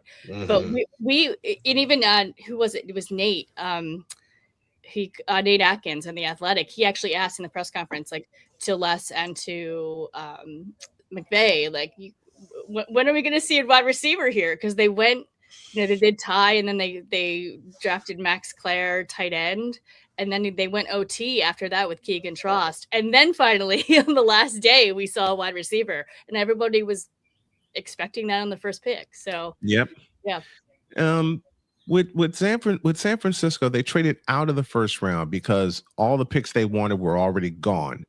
They were looking at Kalen. They were definitely looking at Kalen Proctor, which Pizzle had him drafted by San Francisco in his mock draft. Proctor was gone. There was another tackle that I was looking at. He was gone. So they traded the pick out of the first round, and then they snatched Dejon Stribling out of Ole Miss to start the second round. So they get Mike Evans on a 3-year deal. Pearsall's healthy, and now you get this guy in Dejon Stribling. What? Is it Christmas in Santa Clara again for San Francisco? I mean, and Pizzle, you mentioned it. Droid's here. We'll bring him in a minute with his thoughts. Brock Purdy gets Mike Evans for a couple of years to play with, and then you get the most likely the third down replacement for Juwan Jennings, who's now in Minnesota. God bless you, Juwan Jennings. Then you get Dejon Stribling, who can be that third down receiver. If you watched the playoff this past year, besides the running back, who'd they trust? Who did Trinidad Chambliss trust on third down? Dejon Stribling. And he can run. He can absolutely run. Yeah, San Fran's going to be a force. They're going to be so dangerous. Here's the droid who wants to send some congratulations to Deb. Droid, go ahead. Hey, how are y'all doing this morning? Sorry, I was a little late. I kind of slept through all 4 of my alarms. I did too. I had an alarm set for when the show started. I had an alarm set for halftime for period 1. I had an alarm set for actual halftime, and then I woke up on the halftime alarm for the second hour. Listen, but it is okay. It is okay because Droid was here when this happened last year. I had worked through the night I didn't get any sleep. Jody came in here and said, "Please, you gotta come to bed." And I said, "I'll be in bed." I never went to bed. Next day, Jody's up. She gets going. She goes to work, but she listens through her headset and keeps us tuned in. I was 20 minutes away from pushing the button to start the show, and I made a very critical mistake. I leaned back in this chair, and I was a goner. Yep, that was your signature move. You kicked your feet up, leaned back in the chair, and I was a goner. I was gone. Everybody, the entire crew called me, wondering if I was okay. Like, yeah, I'm fine. I fell asleep. I finally crashed. But Droid wants to send some congratulations. Droid, go ahead. Well, I'm also here because I'm part of the show, but I think one of the better picks of the draft, one of the underrated picks of the draft, was the Philadelphia Eagles drafting their new tight end in the future, Eli Stowers, out of Vanderbilt. I've been watching Vanderbilt all for a couple years now, since Pavia got there. I like Stowers. Yeah. And Stowers is one heck of an athlete. He's not somebody you could just write off. Like you can't write Eli Stowers off just because of that pure athleticism that he has. So when you look at top tight ends of the draft, Eli Stowers is not everybody's first pick, but definitely one of the better tight ends. And the fact the Eagles got him makes me angry because now I have to face them. But also, it makes me happy because he went to a good organization instead of the Dallas Cowboys. So, agreed. Well, and Dallas Goedert. Agreed. He's on 1 year, so it's time to. And you know something? A lot of people doubted me when I said Dallas Goedert would get drafted out of South Dakota State. I had my eyes on him at South Dakota State, and then he gets drafted. Not only does he get drafted, he gets drafted by the Philadelphia Eagles. I was, they're gonna use him. He's gonna be dangerous. Yep. Well, just like Wemby gave me the shut up juice, Dallas Goedert has given people that have doubted him the shut up juice. But they do need a backup tight end. They do need a backup tight end because Eli Stowers is easily one of the better in that category, especially. Just watch the tape, man. I mean, that's all you really got to say about Eli Stowers. Just watch the tape. He's a very dominant guy. He doesn't. I mean, he had Diego Pavia, Mr. Undrafted, throwing to him. I mean, you can't really do a lot with a man that can barely see over his offensive line, let alone see you. So the fact he was still making catches, getting the yards, getting the stats with Mr. 5'2" at quarterback, I mean, it's really, really impressive. And I congratulate the Eagles on one of the best picks of the draft, honestly. Eli Stowers is a beast at tight end. He's a beast. People said it was an F pick, and I don't know why. No. Not how? Wait. Who said people from the 4-letter network said that it was an F pick. That's all I need to. You know what? That same 4-letter network said the same thing about DeJon Stribling and Wells out of Washington. Okay, they don't know what they don't know what they're talking about, and we do. All right, I'll leave it. It's interesting though that I had a lot of friends who texted me after Eli was picked. They're like, "What do you think?" I was like, "I think it's a great pick," and they're like, "Really?" I was like, "Yeah." Do you know this kid? And again, Dallas Goedert. I feel like he really had to be there, Deb. I think that was the thing with Eli Stowers and that whole Vanderbilt team. You really had to be there in order to really understand how good these players were on that Vanderbilt team. How much of a rebuild this Vanderbilt team went through just to get to this point. And it's honestly, it's really impressive. I mean, a few years ago, we were talking about how irrelevant they were. And now all of a sudden we're talking about how relevant they are and how they could actually dominate the SEC. What's even more insane is that the Eagles went from Brent Selleck to Zach Ertz to Dallas Goedert. And now Eli Stowers. Eli Stowers. Man, so, hit after hit after hit. Zach Ertz, man, that's a fantasy legend for me, man. I remember always picking up Zach Ertz in fantasy and everyone getting mad because I had one of the top tight ends. Oh, who didn't pick Zach Ertz in fantasy? Oh. Okay. Who didn't pick Zach Ertz in fantasy or Dallas Goedert or George Dallas Cowboys fans? They don't like certain people. But who did? I have an Ertz jersey, so it says a lot. There you go. There you go. And for those of us, I will go ahead and make this announcement. I'm going to bite the bullet next year, and we're going to do fantasy football here on the show. Nice. With the show being expanded to 3 hours, with Deb being here and Pistol being here, not only are we going to have the picks, I decided, what the hell? I'm going to dive into fantasy football and see what I can do. Because the only other time I played was 1998, and I did an auto draft. And 1998, those days, if I can find the sound here, Did it even exist in 1998? Auto draft in 1998? I don't know. For the league, I think auto draft didn't become a thing until like the early 2000s. Yeah. Well, this one was an auto draft. I don't know how, but this one was an auto draft. And I figured I'm going to have the worst quarterbacks because there was a fight for internet control in my house. I was staying with my parents at the time, and I figured it was going to be a fight for internet control. Because it was still phones back then. Like you couldn't talk on the phone and be AOL. at the same time. So there was wars in houses. Exactamundo. That's why there was such a that's why there was such a fight in my house. Even with the fact that I was trying to download game notes for all the games that I was doing. I was with Chicago State at the time. Even given the fact that they would email stuff to me. No, it was a fight in my house. Yeah, and then you would get kicked off. If someone made the phone rang, you would get kicked off. You would get kicked off. You know how much? Listen, bring it back. For those of you who don't understand what old Snowman went through in the late 90s when I was staying with my parents, this should give you an idea. There we go. That's it. God. That's what I just did.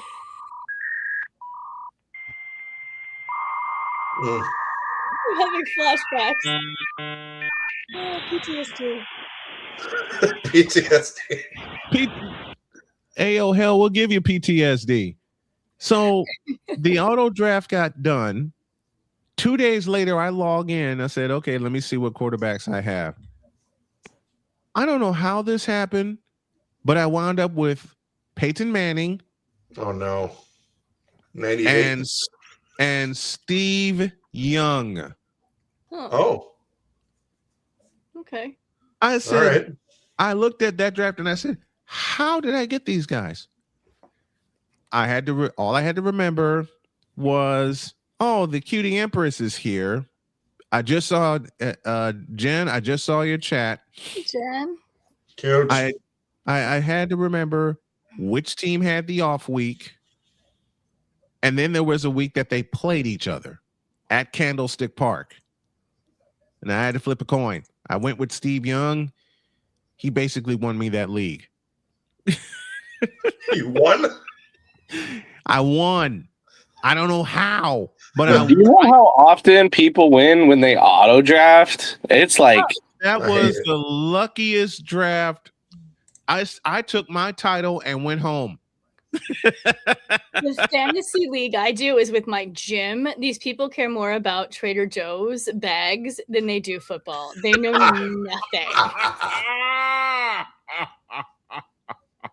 And somehow I lose. You know what? It's like the March Madness brackets. You'll have like a little March Madness bracket pool, and then the person that knows nothing about college basketball ends up winning the whole thing. They know nothing. Like they can't even name players on the team. They just auto drafted and then they just let it go. And meanwhile, I actually know what I'm talking about, and I'm like, I come in like 12th. Like, Right? it's not fair. And But Genevieve also is a perfect example because we included her in on the picks this past year, as you know, and she'll be back again. She says, I don't know nothing about football, which is a lie. Yeah. Because and I mean this very playfully, Jen. And I always say it, and I always mean it very playfully. She says, I don't know anything about football, which is a lie because she whooped our ass in the picks this past year. My beautiful wife said basically, well, she's a Colts fan, but she walked in and she heard me say that, and she just goes, I don't know anything about football either. I turned and looked at her and I said, that's a lie. And she says, yeah, I live with a sports commentator. How can I not know stuff about football? Yeah. So there will be a couple of streams where Jody will join me. We're coordinating everything. We're coordinating everything. Go, Jody. Last time Jody was with me was Super Bowl 59 featuring your Eagles. Yep. Beating up Droid's Kansas City Chiefs. Shut up. If I'm going down, I'll take Victor down with me. Don't think I'm playing. But here's the thing. Here's the thing, though, about that particular stream. She came in. She brought me my snack. She brought in hers, and then there was this big glass of wine involved. And she says, "You can share this with me if you want." I did. I totally did. And she had to work the next day. She says, "I got to go to bed." I finished the game. Signed off. Went to bed. Best sleep I had in a while because I had Jody with me for the Super Bowl stream. We got to get on out of here. But Deb Whitcas, dear friend, very dear friend, she will join us for her. Can you believe this is going to be her third season with us? Yes, wild, right? This is Deb's third season with us. This two-time Emmy. Let me throw her some flowers before we get out of here. This two-time Emmy award-winning producer, on a whim, said, I'll join you. She said, I'll join you for an interview. One interview became 2 interviews, and 2 interviews became a weekly appearance. And then she's here with us for the picks also, not just to talk football, but she makes picks with us. This is going to be her 3rd season with us, which is wild. And I am hoping that you host a Super Bowl party and Jody and I and the bunch will be there on Radio Row and with you to celebrate SoFi State. The Blonde Blitz is going on its 4th season coming up. Can you believe that? Can you believe that? And I've been an often guest on the Blonde Blitz. I appreciate you. I've also stepped in as producer. But Deb, we love you. You're a godsend to us.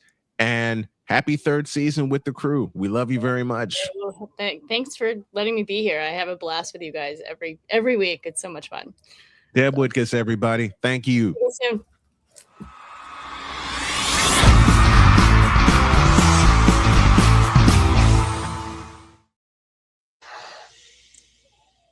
On schedule. We're getting out of here. Have a great weekend. God bless. Remember to make your next move your best move. And always remember, if your dreams don't scare you, they are simply not big enough. Dream big, do bigger. We hope y'all are too. Thank you, A Pizzle. Thank you, Joy. And thanks everybody in the chat that joined us. We'll see you Monday. So long, everybody.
Alarms, please. We're out of here. See you Monday.